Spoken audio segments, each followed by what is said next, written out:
इन दोनों को सेटिस्फाई कर जाता है तो फिर हम उससे नॉर्म डिफाइन कर सकते हैं।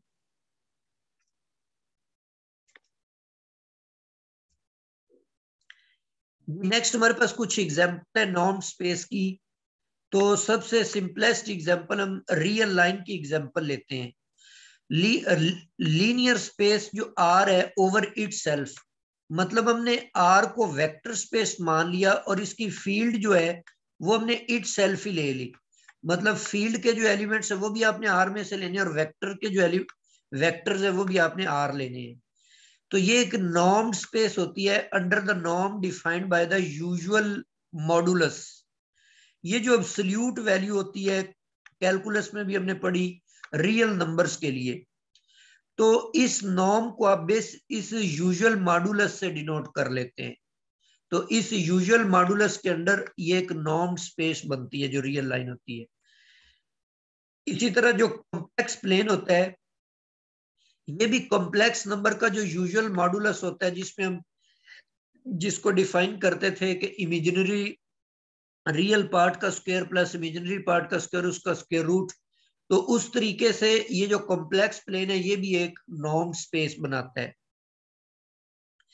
इसी तरह जो यूक्लिडियन स्पेस है हायर डायमेंशन की तरफ आ जाए तो R square R cube up to R n, ये सारी जो लीनियर स्पेसिस हैं ओवर आर, ये सारी नॉर्म्ड स्पेसिस होती हैं। नॉर्म हम इस तरह से डिफाइन कर लेते हैं। तो ये वही, अब आप इसको एक्सपेंड करके देखें थ्री के लिए, तो अगर आप थ्री के लिए इसको एक्सपेंड करते हैं तो ये आपके पास उसी तरह से बन जाएगा कि एक्स कंपोनेंट का स्क्वायर आएगा, तो सुमेशन है तो एक्स वन का स्क्वायर आ जाएगा प्लस एक्स टू का स्क्वायर आ जाएगा और प्लस एक्स थ्री का स्क्वायर, और इसके ऊपर आ जाएगा स्क्वायर रूट।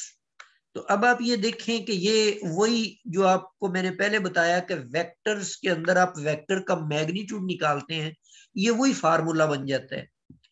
तो ये R3 के ऊपर जो नॉर्म आप डिफाइन करेंगे वो इस तरीके से उसी वेक्टर के मैग्नीट्यूड जैसा फार्मूला बनेगा।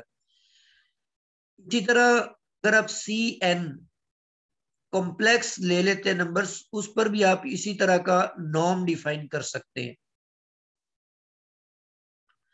फर्दर एग्जांपल्स है आपके पास, ये स्पेसिस हमने पहले भी पढ़ी हुई हैं। एलपी स्पेस मैंने मेट्रिक स्पेस में आपको बताया, इसमें p ग्रेटर इक्वल टू 1 होता है और ये एक फिक्स्ड रियल नंबर होता है।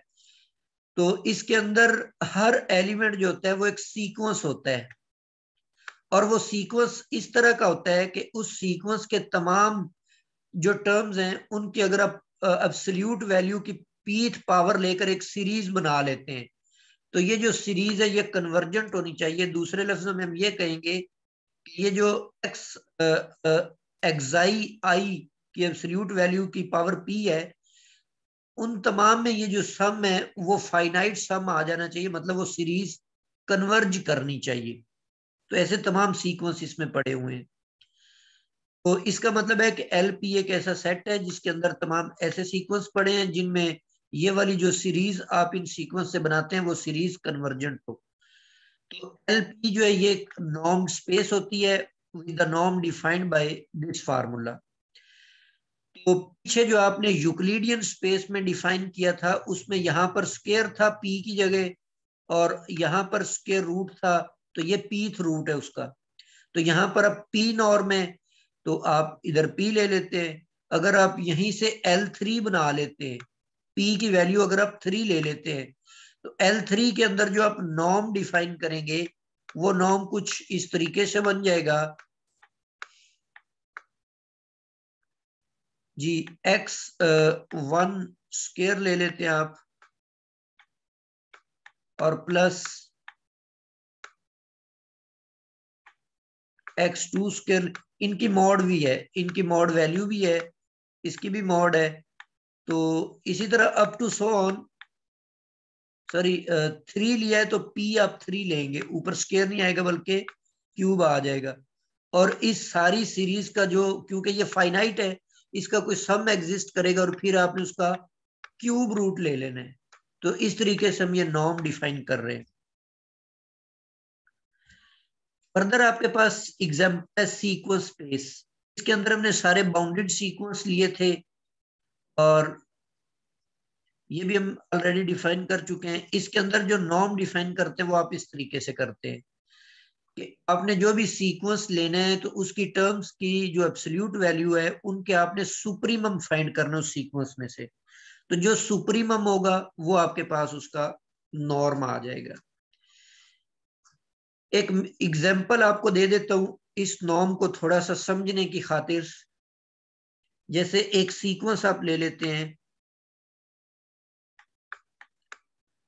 और इस सीक्वेंस में सपोज इधर -1 हम ले लेते हैं, ये हमारे पास 2 आ जाता है, -3 आ जाता है, 10 आ जाता है, ठीक है, और -12 ले लेते हैं और इसके बाद जो सारी टर्म्स हैं वो 0 आ जाती हैं। सारी जो टर्म्स हैं अप टू सो ऑन इस सीक्वेंस, ये आपने इस तरह का सीक्वेंस ले लिया। अब जब आप इसका मॉड फाइंड आउट करेंगे, सॉरी नॉर्म डिफाइन करेंगे, इसका नॉर्म फाइंड आउट करने का तरीकेकार ये होगा कि आपने सुप्रीमम लेना है। किसका सुप्रीमम लेना है? इस सीक्वेंस के अंदर जितनी भी टर्म्स पड़ी हैं पहले उनकी एब्सोल्यूट वैल्यूज लिखें।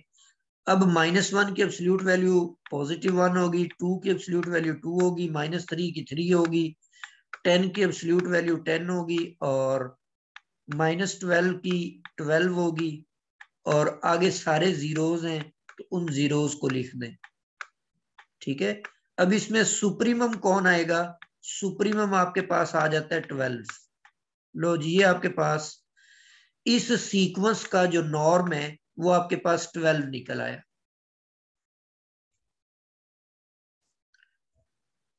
फर्दर आपके पास है फंक्शन स्पेस। तो फंक्शन स्पेस सी जो है इसके अंदर सारे के सारे कंटिन्यूअस फंक्शंस पड़े हुए होते हैं जो कि डिफाइन होते हैं क्लोज्ड इंटरवल ए बी के ऊपर। तो ये भी हम पहले भी डिफाइन कर चुके हैं। इसके ऊपर हम इस तरीके से नॉर्म डिफाइन करेंगे। ठीक है, अब इसकी भी एक एग्जांपल हम देख लेते हैं। मिसाल के तौर पर आपको जो फंक्शन है वो इस तरीके से डिफाइन किया हुआ है। कैसे इसको हम लिख सकते हैं? सपोज कर लें एक फंक्शन आपको दिया हुआ है एफ ऑफ टी और ये मैंने डिफाइन किया हुआ है 1 - t² से। ठीक है, तो इसका मैंने नॉर्म फाइंड आउट करना है। अब एक बात तो ये देख लें, क्या ये स्पेस को बिलोंग करता है? अब ये फंक्शन पोलिनोमियल होने की वजह से कंटिन्यूअस होगा तो जहरी बात है इसको बिलोंग करेगा। तो इसका अगर हमने नॉर्म फाइंड आउट करना है, नॉर्म के लिए हमें इसकी मैक्सिमम वैल्यू फाइंड आउट करनी पड़ेगी। तो मैक्सिमम वैल्यू फाइंड आउट करने के लिए वही हमारे पास फर्स्ट और सेकंड डेरिवेटिव रूल्स होते हैं। तो इसका अगर हम डेरिवेटिव फाइंड आउट करें तो इसका डेरिवेटिव बनेगा -2t और अगर इसके डेरिवेटिव को आप 0 ले लेते हैं, फर्स्ट डेरिवेटिव को इक्वल टू 0 लेते हैं और -2t को 0 रखेंगे तो वहां से t की वैल्यू आपके पास 0 निकल आएगी।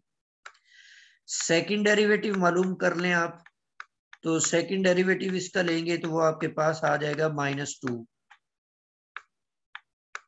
ठीक है, अब इसके अंदर ये 0 वाली वैल्यू रखेंगे, t इज इक्वल टू 0 रखेंगे तो सेकंड डेरिवेटिव आपके पास आ जाएगा नेगेटिव। जहां पर सेकंड डेरिवेटिव नेगेटिव होता हो तो वो आपके पास जो वैल्यू होती है वो मैक्सिमम वैल्यू होती है फंक्शन, वो उसका पॉइंट ऑफ मैक्सिमा होता है। ठीक है, तो यहाँ पर अब इसकी जो मैक्सिमम वैल्यू है अगर आप वो निकालना चाहते हैं तो ये 0 इस फंक्शन में पुट कर दें। तो जब आप इस फंक्शन में 0 पुट करेंगे तो वो आपके पास वैल्यू जो आएगी वो 1 आ जाएगी। ठीक है, तो इसका मतलब इस फंक्शन का अगर आप नॉर्म फाइंड आउट करना चाहते हैं